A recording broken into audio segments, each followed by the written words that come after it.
Pope Leo XIV, in a gesture of compassion, rescues a starving stray dog on the streets of Rome. His decision to bring the animal to the Vatican causes global commotion and awakens a new mission in his pontificate. Amidst applause and criticism, the Pope begins a journey of love for animals that will transform the Church and touch hearts around the globe. A story of faith, compassion, and courage that will move you. Prepare for an inspiring narrative. What happens when the most powerful man in the Catholic Church encounters the pleading eyes of an abandoned being? What silent revolution is born when compassion crosses the walls of centuries-old traditions? It was an ordinary Wednesday in Rome. The sky, painted with the orange hues of dusk, cast its golden light upon the ancient stone streets. Tourists were returning to hotels after a day of contemplating the eternal wonders of the Holy City. Romans hurried to the comfort of their homes, and in the midst of this daily urban ballet, a solitary figure walked slowly, dressed in immaculate white. Pope Leo XIV had insisted on taking that walk. "I need to feel the city's pulse," he had told the cardinals who accompanied him, maintaining a respectful distance. "I need to breathe the same air my children breathe." His steps were deliberately slow, as if each one were a silent prayer deposited on the sacred ground of Rome. That's when his eyes caught a furtive movement near a pile of trash. A skeletal figure, with matted and dirty fur, was desperately rummaging, in search of some food that could quell the hunger that seemed to be consuming it from within. A German shepherd, or what was left of one. Time seemed to freeze. The sounds of the city fell silent. All the Pope could hear was the distressed sound of the hungry animal and the accelerated beats of his own heart. "Holy Father," one of the cardinals questioned, noticing the pontiff's sudden paralysis. But the Pope didn't answer. Something inexplicable was happening inside him. A warm current of emotion overflowed in his chest, drowning out any hesitation. His feet moved as if they had a will of their own. The cardinals watched, perplexed. What was the leader of the Catholic Church doing, approaching a dirty, potentially dangerous stray animal? The dog raised its head when it sensed the presence of the man in white. Its eyes, those eyes, contained an ocean of pain and abandonment. There was no aggression in them, only a silent resignation, as if it had already accepted that life was just this: hunger, loneliness, and indifference. Pope Leo XIV stopped a few steps from the animal. Slowly, he removed his red zucchetto from his head. The cardinals held their breath. Never, in centuries of tradition, had a pope divested himself of his symbolic vestments in public in such a manner. "Water," the pope murmured, addressing no one in particular. "This child of God needs water." Without waiting for an answer, he walked to a nearby fountain. The crystalline sound of water filling the zucchetto echoed like a sacred melody in the suddenly silent street. Passers-by stopped, magnetized by the unusual scene unfolding before them. The Pope returned to the dog and, kneeling on the dirty ground of Rome, offered it the water. The animal hesitated for just a second before coming forward and lapping up the liquid with a thirst that spoke of days, perhaps weeks, of deprivation. "Does anyone have food?" The Pope's voice sounded different now. There was an urgency in it, an authority that transcended his official position. At that moment, it wasn't the pontiff speaking, but a man confronted with suffering and determined to alleviate it. One of the cardinals, overcoming his initial shock, took a carefully wrapped sandwich from his bag. He offered it to the Pope, who accepted it with a look of gratitude. He broke it into small pieces and, with infinite patience, began to feed the animal. The scene, of an almost painful beauty in its simplicity, attracted more and more spectators. Cell phones captured that extraordinary moment. Within minutes, the image of Pope Leo XIV feeding a stray dog would spread to the four corners of the world, breaking down barriers of language, culture, and religion. The animal ate slowly, as if fearing that this kindness would be suddenly withdrawn. The Pope, sensing its fear, spoke to it in a low voice in Italian. "It's okay, little brother. No one will hurt you anymore. Never again." A single tear escaped the pontiff's eyes, tracing a silver path on his face. It wasn't just for the suffering of that specific animal, but for all the pain in the world, for the indifference that allowed God's creatures to live and die in the shadows, invisible to the eyes of those who could help. When the last piece of sandwich was consumed, the Pope remained still, lost in deep thought. The dog, still wary but feeling a little stronger, moved closer. And then it happened. Slowly, tremblingly, it licked the hand that had fed it. Something broke inside the Pope at that moment. An invisible floodgate opened, releasing a wave of emotion so powerful that he almost lost his balance. It was gratitude. Pure, unfiltered gratitude, expressed in the only way that abandoned being knew how. The Pope looked into the animal's eyes and saw something he would never forget. He saw the very face of Christ reflected. It wasn't a complex theological revelation, but a simple and overwhelming truth. Where there is suffering and abandonment, there too is the divine, waiting to be recognized, waiting to be loved. "Come with me," the Pope whispered, standing up. It wasn't a question, nor was it directed at the animal. It was a declaration to the universe, an irrevocable decision. The cardinals exchanged glances, astonished. Surely he wasn't suggesting. "Holy Father," one of them began, hesitant. "Perhaps we can find a suitable shelter for this animal. There are protocols, traditions." The Pope turned to him, and there was a serenity in his gaze that silenced any objection. "This animal will come with me to the Vatican," he declared, in a voice that admitted no contestation. "He will be a living reminder of our mission on Dacia, Earth." A murmur ran through the crowd that had gathered. The dog, as if understanding what was happening, positioned itself beside the man in white, its new protector. "What will you call him, Holy Father?" asked one of the spectators, breaking protocol with the spontaneity that only genuine emotion allows. The Pope smiled, a smile that illuminated his tired face. "Francis," he replied without hesitation, "in honor of the saint who saw God in all creatures." And so, under the now starry sky of Rome, a journey began that no one could have foreseen. Pope Leo XIV and Francis, the German shepherd rescued from the streets, walked side by side, an image that defied centuries of tradition and would ignite a light of hope in millions of hearts. As the news spread to the four corners of the world, diverse reactions emerged. On social media, the video of the rescue went viral, accumulating millions of views in a matter of hours. Emotional comments flooded the platforms. The Pope showed us the true meaning of compassion today. "I'm in tears. This is the Christianity I knew in my childhood. One gesture is worth more than 1,000 encyclicals." But not all voices were of approval. In closed offices at the Vatican, conservative bishops and cardinals heatedly debated what they considered a worrying deviation from the Church's priorities. "It's a noble gesture, certainly," argued an elderly cardinal, whose wrinkled hands trembled slightly as he spoke. "But we have more urgent matters to address. World hunger, religious persecution, the defense of the traditional family. And how will we explain to the world that the Pope now lives with a dog?" questioned another, his brow furrowed with concern. "What precedent are we setting?" Francis's arrival at the Vatican was an unprecedented event in the 1,000-year history of the Catholic Church.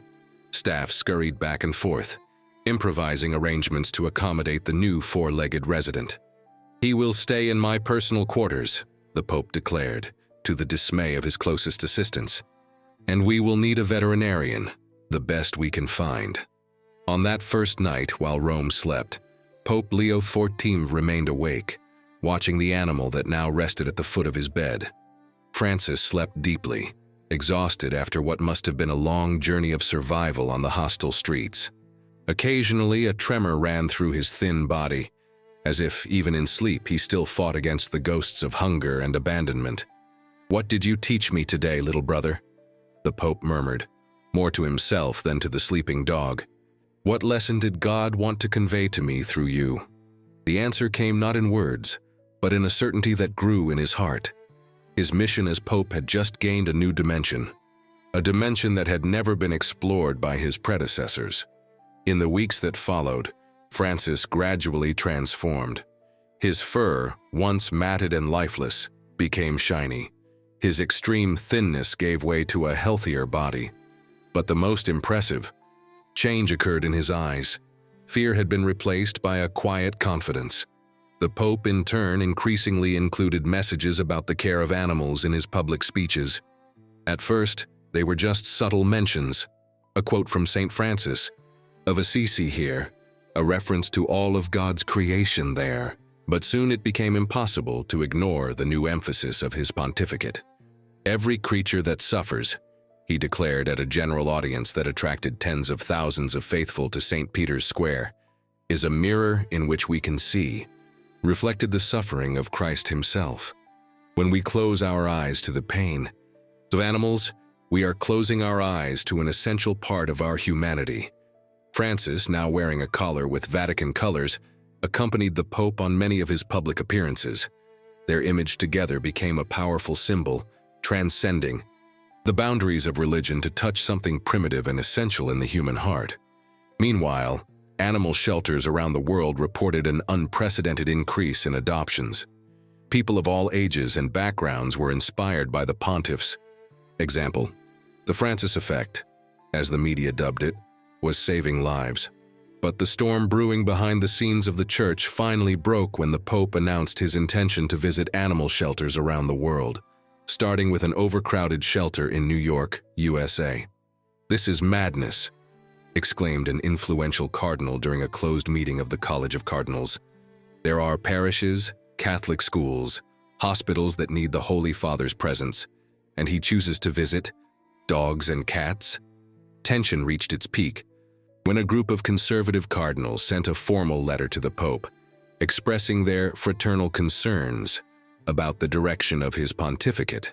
The letter, which leaked to the press, spoke of a distortion of the Church's priorities and an animal worship that was eclipsing the centrality of the human being in divine creation. The Pope read the letter in silence, sitting in his private office, with Francis lying at his feet.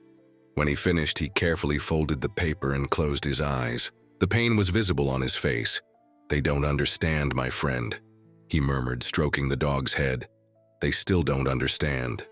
That night, Pope Leo XIV had a vivid dream. Or perhaps, as he would later reflect, it wasn't exactly a dream, but a visit. He saw himself in a green field, bathed in a golden light that didn't seem to come from the sun, but emanate from all living things around him. And before him stood a figure he recognized immediately, St. Francis of Assisi, dressed in his simple habit, his bare feet touching the grass with reverence. "Brother," said the saint with a smile that radiated peace, "you heard the call. You saw what many refused to see." "But I am causing division in the Church," replied the Pope, the anguish evident in his voice. "Perhaps I am going too far, too fast." St. Francis approached and placed a hand on his shoulder, and when he spoke, his voice seemed to contain the murmur of all creatures on earth. True compassion is never a deviation from the path of Christ. It is the path itself. The Pope woke up with tears in his eyes, but with a renewed clarity in his heart. Beside him, Francis watched him with that solemn attention that only dogs seem capable of offering. "Thank you for your vigilance, friend," the Pope whispered, stroking the animal's soft fur. "Today there is still work to be done." The next morning, to his secretary's surprise, the Pope requested paper and pen. For hours he isolated himself in his office, writing furiously, stopping only to pray and reflect. Francis remained by his side, like a silent presence of support and inspiration. 3 days later, the Catholic world was surprised by the announcement of a new papal encyclical, Custodes Creationis, Guardians of Creation. The document, deeply rooted in scripture and church tradition, presented a comprehensive theology of care for all of God's creatures. "We cannot sincerely proclaim our love for the Creator," the Pope wrote, "while remaining indifferent to the suffering of his creatures. Compassion is not divisible. It cannot be reserved only for some while denied to others." The encyclical drew connections between the care of animals and traditional issues of Catholic doctrine, the sanctity of life, the commandment of love, the mission of stewardship over creation. It cited examples of saints who had shown special affinity with animals, not only Francis of Assisi, but also Anthony of Padua, Martin de Porres, and many others. Animals, the document stated in a particularly touching passage, are bearers of an innocence that reminds us of Eden. In their eyes, we can glimpse a reflection of the world as God originally conceived it, before our sin introduced discord and suffering. The reaction to the encyclical was immediate and polarized. Progressive theologians hailed it as a natural and necessary expansion of the Church's social doctrine. Animal rights activists, many of whom had distanced themselves from Christianity, for considering it anthropocentric, found in Custodes Creationis an unexpected bridge for dialogue. Conservatives, on the other hand, expressed alarm. Some even hinted that the Pope was flirting with pantheism, or neo-pagan ideologies that diluted the distinction between humans and animals. However, for millions of ordinary Catholics, especially those who loved their pets, the encyclical was a powerful validation. Finally, their love for these creatures was recognized not as a sentimental frivolity, but as an authentic expression of faith. The visit to the animal shelter in New York, which took place just 2 weeks after the encyclical's publication, was a turning point. The Pope, accompanied by Francis, who seemed particularly attentive throughout the visit, walked through the precarious facilities where hundreds of rescued dogs and cats awaited adoption. Cameras from around the world recorded his expressions as he witnessed the conditions in which many animals lived: overcrowded cages, scarcity of food, inadequate veterinary care. It wasn't indignation that marked his countenance, but a compassion so deep that it seemed to transform his very being. In a particularly moving moment, the Pope knelt before an elderly dog, blind in one eye and with visible scars from mistreatment. For several minutes, he simply held her paw in his hands in silence. When he finally spoke, his voice, choked with emotion, was captured by the microphones. "How much pain you have endured, little sister, and yet your heart remains open to love." The scene, broadcast live to billions of viewers, triggered a wave of global emotion. On social media, hashtags like Time Pope of Love and All God's Creatures went viral. Donations to animal shelters skyrocketed. And more importantly, the conversation about the role of animals in Christian spirituality gained new urgency and depth. Back at the Vatican, the Pope now faced his greatest challenge: translating this new vision into concrete actions that could transcend his own pontificate and become a permanent part of the Church's mission. "We need to institutionalize this concern," he declared to a small group of trusted advisors. "It cannot just be the personal project of a pope. It needs to become part of the very structure of the Church."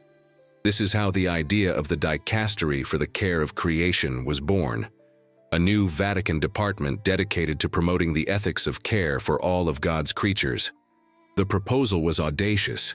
The new dicastery would coordinate global efforts to combat animal abandonment and mistreatment, promote a more inclusive theology of creation, and establish partnerships with animal welfare organizations around the world. When the announcement was made, the reaction was predictable. The same conservative sectors that had criticized the encyclical now accused the Pope of diverting valuable resources to peripheral causes. In the international press, headlines appeared such as "Pope creates Ministry of Animals," a simplification that, although inaccurate, captured the revolutionary nature of the initiative. But Pope Leo XIV remained firm. During a private audience with a group of cardinals who had expressed reservations, he offered a reflection that left them in thoughtful silence. When Christ multiplied the loaves and the fish, he fed the hungry crowd.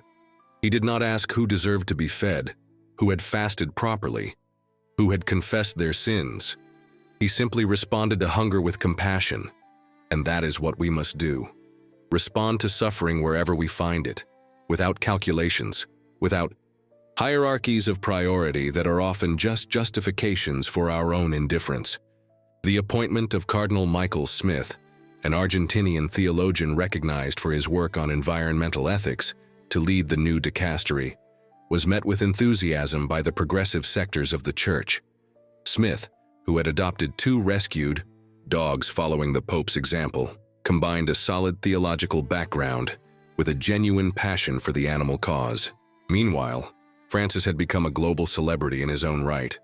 Children's books told his story of rescue and transformation. Plush toys with his image were sold, with a portion of the proceeds directed to animal shelters. And in parishes around the world, animal blessings inspired by the Pope's example emerged, a practice that, although it existed before in some communities, now gained unprecedented legitimacy and visibility. But perhaps the most profound impact of the Francis Revolution was on the lives that were saved. Shelters around the world reported record adoption rates. Animal protection laws, previously stagnant in legislatures in various countries, gained new momentum.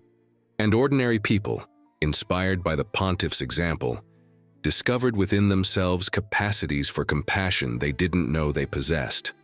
There was, however, a price to pay for this silent revolution. The Pope's health, never robust, began to show signs of wear. The stress of internal confrontations, combined with his intense schedule of travel and commitments, took its toll. One winter morning, Francis noticed something no one else had perceived: an unusual paleness on his protector's face, a subtle tremor in his hands as he held the documents for the morning audience. The dog, now fully integrated into the papal routine, refused to leave the pontiff's side, emitting low whimpers of concern. The Pope's personal physician, alerted by an assistant who had noticed the animal's unusual behavior, performed a detailed examination and confirmed what Francis seemed to already know. The Pope was exhausted, on the verge of physical collapse. "Holy Father," the doctor declared, with the frankness that only health professionals can afford in the presence of authority figures. "You need to rest. Your body is sending warning signals that we cannot ignore." For the first time since the beginning of his mission on behalf of animals, Pope Leo XIII faced a painful choice: slow down the pace of his reforms to preserve his health, or keep pushing forward at any cost. It was Francis who, speechless, offered the answer. In the days that followed, while the Pope recovered in his quarters, the dog rarely left his side. But when he did, he invariably returned with something in his mouth: a book from the shelf, a dropped rosary, a pen, as if to say, "There is still work to be done, but you don't have to do it alone." The Pope smiled, understanding the silent message. "You are right, my friend," he murmured. "This is not my personal journey, but our collective journey."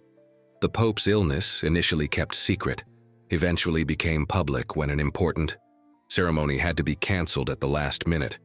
The news generated a wave of concern among the faithful, but also something unexpected: a temporary truce in internal criticism.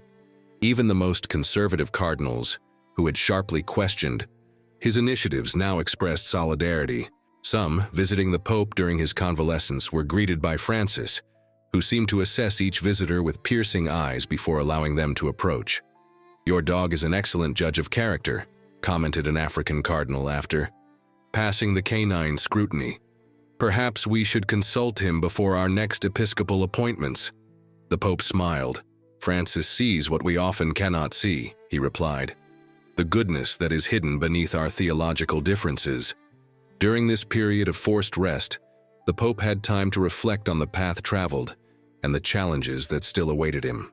In conversations with his closest advisors, he began to outline a long-term vision: how the theology of compassion he was developing could become deeply rooted in the Church, surviving any future attempt at reversal. "We need this to become part of catechesis, of seminary formation, of daily liturgy," he explained. "Not an addition, but a recovery of what has always been present in Scripture, but that we lost sight of over the centuries." When he finally returned to his public activities, after 3 weeks of recovery, the Pope seemed transformed. There was a serenity on his face, a renewed clarity in his purpose, and there was also a subtle shift in his approach: less confrontation, more invitation to dialogue. In his first general audience after the recovery, with Francis calmly sitting at his feet, the Pope offered a reflection that many would consider the spiritual peak of his pontificate. "During my illness, I had time to observe my brother Francis. Do you know what I realized? That he never holds a grudge. Each day is new for him. Each Encounter is an opportunity for love. He does not remember the hands that harmed him in the past. He remembers only the hands that caress him today. Is this not the essence of the forgiveness that Christ taught us? Is this not the liberation he offers to each one of us? The crowd in St. Peter's Square remained in absolute silence, absorbing the depth of those simple words. Then, spontaneously, a round of applause erupted, growing in intensity until it became a deafening roar. Francis, initially alarmed by the sudden noise, soon relaxed, as if understanding that this explosion of sound was, in fact, an affirmation of love. He looked at his protector with that quiet devotion that only dogs seem capable of expressing, and the Pope returned the gaze. In that moment of silent communion between man and animal, witnessed by tens of thousands of people in person and millions, through screens, something profound was communicated. It wasn't just about the relationship between humans and animals, but about the very nature of divine love. Unconditional, patient, capable of transcending barriers that seemed insurmountable. In the years that followed, the Francis Revolution continued to unfold, not like a hurricane that devastates everything in its path, but like a tide that rises gradually, transforming the landscape with inexorable gentleness. The Dicastery for the Care of Creation became one of the Vatican's most active departments, establishing partnerships with animal welfare organizations on every continent. Adoption programs were implemented in Catholic parishes around the world. Catholic seminaries and universities included courses on environmental ethics and theology of creation in their curricula. And Francis, the dog who had been a catalyst for all this transformation, he aged with dignity by his protector's side, his fur gaining white streaks that curiously matched the papal vestments. Until the end, he remained a living symbol of the message that Pope Leo XIV sought to communicate, that compassion is the universal language that all beings can understand, the bridge that connects us to the divine. In an interview granted on the 5th anniversary of Francis's rescue, a journalist asked the Pope if he imagined the impact that seemingly impulsive gesture would have. The Pope smiled, stroking the now gray head of his faithful companion. "It wasn't an impulsive gesture," he replied with the serenity of someone who had finally understood his purpose. "It was a call that had always been there in scripture, in tradition, in the examples of the saints. I just had the grace to hear it that day, through the eyes of this little teacher." The journalist, visibly moved, asked one last question. "And what did Francis teach you, Holy Father?" The Pope was silent for a long moment, his eyes meeting the dog's in a communication that transcended words. When he finally replied, his voice contained all the weight and all the lightness of an essential truth. "He taught me that love needs no justification, that compassion is not a limited resource we must carefully ration, that when we open ourselves to the suffering of any creature, we are opening ourselves to the presence of God. And perhaps above all, he taught me that the greatest revolutions begin not with grand manifestos, but with small acts of kindness that seem insignificant at the moment, but that have the power to transform hearts one at a time." Francis, as if understanding that he was being discussed, stood up and rested his head on the Pope's knee. His eyes, which had once reflected only fear and despair, now shone with a serene confidence, not only in his human protector, but in the universe itself, which had revealed itself, after all, to be a place where the miracle of redemption was possible. And as the cameras captured this moment of silent communion, millions of viewers around the world felt a truth resonate in their hearts, that perhaps the true meaning of faith was not in dogmas and doctrines, but in the willingness to see the divine in the vulnerable, to respond to suffering with love, to break down barriers that separate us from each other and from all the creatures with whom we share this fragile and precious planet. The story of the Pope and the dog, or rather the story of two pilgrims who met on a street in Rome and walked together toward a more compassionate vision of the world, would continue to inspire future generations, not as a curious footnote in the history of the Church, but as an essential chapter in the ongoing evolution of our understanding of what it means to be truly human, truly spiritual, truly alive to the miracle of existence in all its forms. And So through a seemingly casual encounter between a man in white and a stray dog, an ancient truth was rediscovered, and a new era of compassion began to blossom, not just for animals, but for all of us who, in our shared vulnerability, long for a world where no suffering goes unnoticed, no creature is considered disposable, and love is recognized as the most revolutionary force in the universe.